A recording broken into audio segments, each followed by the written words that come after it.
തിയേറ്ററുകൾ കീഴടക്കി തലൈവരുടെ കൂലി.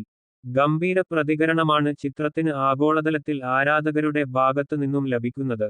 മാസ് ആൻഡ് സ്റ്റൈലിഷ് മോഡിൽ തലൈവർ രജനിയെ സ്ക്രീനിൽ കൊണ്ടുവരാൻ ലോകേഷിന് സാധിച്ചെന്ന് ആരാധകർ ഒന്നടങ്കം പറയുന്നു.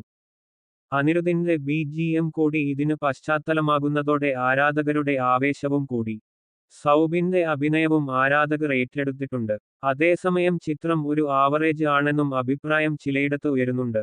സിനിമ മികച്ചതായിരുന്നെങ്കിലും ലോകേഷിൽ നിന്ന് പ്രതീക്ഷിച്ച പഞ്ച് നഷ്ടമായി എന്നും സിനിമാ പ്രേമികൾ സോഷ്യൽ മീഡിയയിൽ അഭിപ്രായം കുറിക്കുന്നുണ്ട്. 2 വർഷത്തെ കാത്തിരിപ്പിനൊടുവിൽ രജനിയെ നായകനാക്കി ലോകേഷ് കനകരാജ് സംവിധാനം ചെയ്ത ചിത്രമാണിത്. സിനിമയുടെ കഥയിലും കഥാപാത്രങ്ങളുടെ അഭിനയത്തിലും ചിലർക്ക് നിരാശയുണ്ടായിട്ടുണ്ടെന്നാണ് അഭിപ്രായങ്ങൾ സൂചിപ്പിക്കുന്നത്.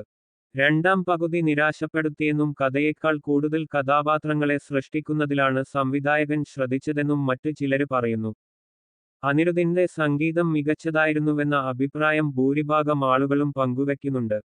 പ്രതീക്ഷിച്ച പഞ്ച് ലഭിച്ചില്ലെന്ന് ഒരു വിഭാഗം പറയുമ്പോൾ തലൈവര് ഈസ് ബാക്ക് എന്നാണ് ആരാധകരുടെ പക്ഷം. അതേസമയം എത്രയൊക്കെ മാസ് കാണിച്ചിട്ടും സിനിമ കണക്ട് ആവുന്നില്ലെന്ന അഭിപ്രായവും ചില പ്രേക്ഷകർക്കുണ്ട്. അല്പം പതിഞ്ഞ രീതിയിൽ ഫ്ലാഷ് ബാക്കും സെന്റിമെന്റ്സും എല്ലാം കൂടി മിക്സസ് ആക്കിയാണ് ചിത്രം ആദ്യപകുതിയിൽ കൊണ്ടുപോകുന്നത്. രജനീകാന്തിന്റെ മാസ് മാക്സിമം കൊണ്ടുവരാൻ ശ്രമിച്ചെങ്കിലും എന്തോ ഒരു മിസ്സിംഗ് ഉണ്ടെന്നും ചില പ്രേക്ഷകർ വിലയിരുത്തുന്നു. രജനികാന്ത് ആരാധകരെക്കൊണ്ട് അർദ്ധരാത്രി മുതൽ തിയേറ്ററുകൾ നിറയുന്ന കാഴ്ചയാണ് തമിഴ്നാട്ടിലും കേരളത്തിലുമുൾപ്പെടെ കാണാനായത്. ഈ തിരക്ക് നിയന്ത്രിക്കാൻ കൂടിയായിരുന്നു തിയേറ്ററുകൾ അതിരാവിലെ തന്നെ പ്രത്യേക ഷോ നടത്തിയത്. ആദ്യ പകുതിക്കു ശേഷം ചിത്രത്തിന് സമ്മിശ്ര പ്രതികരണങ്ങളാണ് ലഭിച്ചത്. ചിലർ രജനീകാന്തിന്റെ എനർജിയെയും പ്രകടനത്തെയും പ്രശംസിച്ചപ്പോൾ മറ്റുള്ളവർ പ്രതീക്ഷകൾക്ക് ഒത്ത് ഉയർന്നില്ലെന്ന അഭിപ്രായം പങ്കുവച്ചു. ചിത്രത്തിന്റെ കഥയിലും അഭിനയത്തിലും നിരാശരായവരുമുണ്ട്. അതേസമയം സൗബിന്റെയും നാഗാർജുനയുടെയും പ്രകടനത്തെ വാനോളം പുകഴ്ത്തുന്നവരുമുണ്ട്. ലോകേഷ് കനകരാജും ടീമും ഒരു ബ്ലോക്ക്ബസ്റ്റർ നൽകി. ഒന്നാം പകുതി മാസ് രംഗങ്ങളുടെയും ലോകയുടെ പ്ലോട്ട് ട്വിസ്റ്റുകളുടെയും നല്ലൊരു മിശ്രിതം.